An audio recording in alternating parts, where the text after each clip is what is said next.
De volta com o seu estilo de vida, agora nesse segundo bloco, nós vamos trazer a nossa entrevista do dia de hoje. Como eu comentei com vocês no último bloco, hoje é o Dia Internacional de Combate à Exploração e também ao abuso do uso de drogas.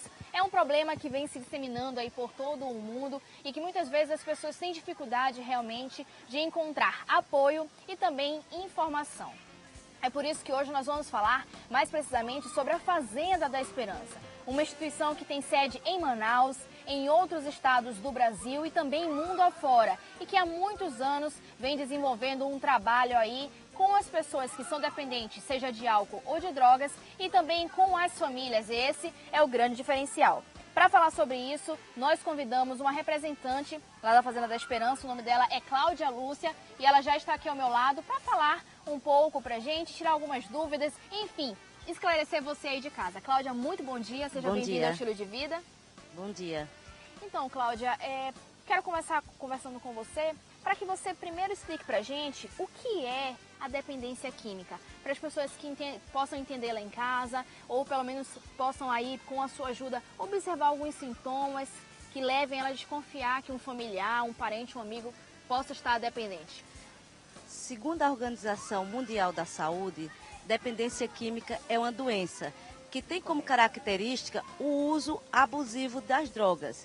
E como é que a família pode perceber que algum parente seu está usando drogas? É com a mudança de comportamento. As pessoas muitas vezes passam a ser agressivas, se isolam, elas começam a sair do seio familiar com atitudes que, ao passar do tempo, vai se manifestando cada vez mais a característica do uso. Correto.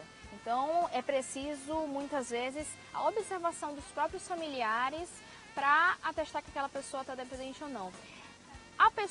É mais difícil para a pessoa entender que ela é dependente ou para a família aceitar que tem um dependente químico no convívio? Para ambas as partes é muito difícil. O dependente, por quê? Porque ele acha que pode deixar o uso sozinho, a qualquer momento. E a família, por não aceitar, por não ter conhecimento da doença e pela vergonha de ter dentro da sua família um doente. Uma vez que dependência química, nesses últimos anos é que nós tratamos ela como doença. Correto. Antigamente era algo que era o viciado, era aquele que estava à margem da sociedade. Era uma pessoa marginalizada, como se ela própria tivesse controle sobre aquilo e, na verdade, precisa de tratamento, então. Isso mesmo, sozinho o dependente não vai conseguir fazer o tratamento, uma vez que é uma doença crônica, ela tem controle. Correto.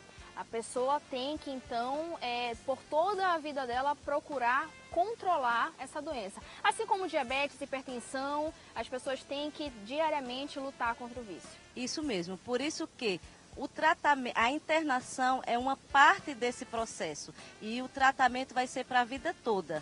Correto. Por isso que nós temos, a Fazenda da Esperança tem o grupo Esperança Viva, que dá apoio, e onde não tem esses grupos, nós orientamos as pessoas a participarem do NA, do AA, todos os grupos de autoajuda que juntos vão buscar a sobriedade dia a dia. Correto. Agora, já que você citou a Fazenda da Esperança, né, vamos começar falando sobre qual é o trabalho que a Fazenda desenvolve. Lida com pessoas que têm vício tanto com álcool quanto com as drogas. Isso mesmo. Primeiro passo, temos que entender que o álcool também é uma droga. Na nossa sociedade, as pessoas acham que as drogas só são as drogas ilícitas. Mas quase todos os jovens que passam a usar a droga ilícita, eles começaram primeiro pela lícita, que é o álcool. Que infelizmente até em casa, se tem o consumo de álcool, né? Nas festas familiares. O seio familiar é onde se começa esse uso. A Fazenda, ela trabalha o tratamento de dependentes de álcool e outras drogas. Correto. O primeiro passo é a pessoa querer. O tratamento da Fazenda, ela é uma comunidade terapêutica que trabalha em um tripé, que nós chamamos trabalho, convivência e espiritualidade. Esse tratamento é de 1 ano de internação. Correto. E é muito interessante o tripé que você comentou, trabalho, convivência e espiritualidade. Eu já pude conversar com algumas pessoas que conviveram e ficaram na Fazenda da Esperança e não me corrija se eu estiver errada, mas pelo menos a maioria das pessoas que eu conversei, muitas citavam a espiritualidade como um diferencial da Fazenda da Esperança. Tinham sido internados em outras clínicas, mas só esse trabalho de controle do vício não foi suficiente e encontrou na Fazenda da Esperança esse grande diferencial, que é a espiritualidade. Na tua avaliação, esse é um importante diferencial que a Fazenda oferece? Com certeza, porque o ser humano ele é complexo, nós somos um todo. E trabalhar a dependência química é uma mudança de estilo de vida. Então ele perpassa pelo físico, pelo emocional e pela espiritualidade. Então a gente faz essa junção, onde através dessa junção, trabalho, convivência e espiritualidade, nós vamos dar ferramentas para que o dependente possa, aqui fora, ao retornar à sua família e à sociedade, ter condições de viver em sobriedade, né? Então, independente de religião, esse contato com Deus é primordial para o ser humano. Correto. Agora, quem está assistindo a gente ali em casa, você tem algum parente, algum amigo, ou você mesmo, a própria pessoa, pode estar passando por uma dificuldade dessa. Quer saber como fazer parte da Fazenda da Esperança? A Cláudia vai te dar o passo a passo e quais os requisitos que você deve atender para fazer parte da Fazenda, que hoje conta com quantas pessoas internas? A parte masculina, nós temos 100 internos. Infelizmente, hoje a doença da nossa sociedade, a gente pode dizer até que é o câncer da sociedade, é a dependência química. Então, nós trabalhamos com nossa capacidade máxima, 100 internos na masculina. E na feminina, nós temos hoje 10 meninas. Correto. O primeiro passo para adentrar na fazenda é o dependente manifestar o desejo. Ele manifesta esse desejo de fazer o tratamento como? Através de uma carta de próprio punho, onde ele relata de forma resumida um pouco da sua problemática e mostra o desejo de fazer esse tratamento.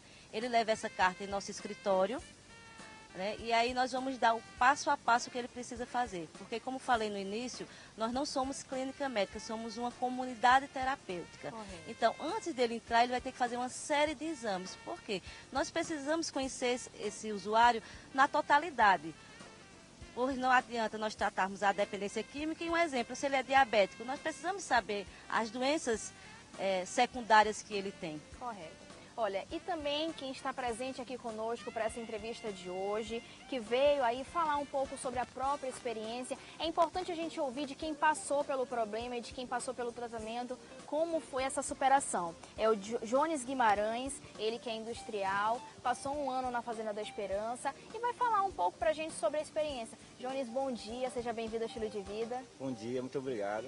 Então, bom Jones, dia a todos. Eu gostaria que você começasse falando sobre a dificuldade que você teve quando você caiu em si, realmente atestou que era um dependente químico, aceitou, né? Como é que foi essa tua transição aí de uma pessoa que poderia negar anteriormente até a aceitação? Então, eu comecei, né, com álcool, usando álcool, cigarro e depois fui para as drogas, né? Comecei a maconha, cocaína, até chegar no fundo do poço mesmo, onde todo dia eu usava droga, onde eu comecei a trocar minhas coisas, onde deixei de viver aquela vida que antigamente eu conseguia trabalhar, já não conseguia mais trabalhar, dormia de dia, acordava de noite, e estava uma vida totalmente diferente do que eu tenho. Totalmente, eu comecei a ter um estilo assim de vida totalmente do mundo. Não conseguia mais ficar em casa, discutia com a minha família, não tinha mais um convívio social com todo mundo, já me trancava. Era uma pessoa solitária. Os amigos que eu conquistei foram os amigos do crime, das drogas.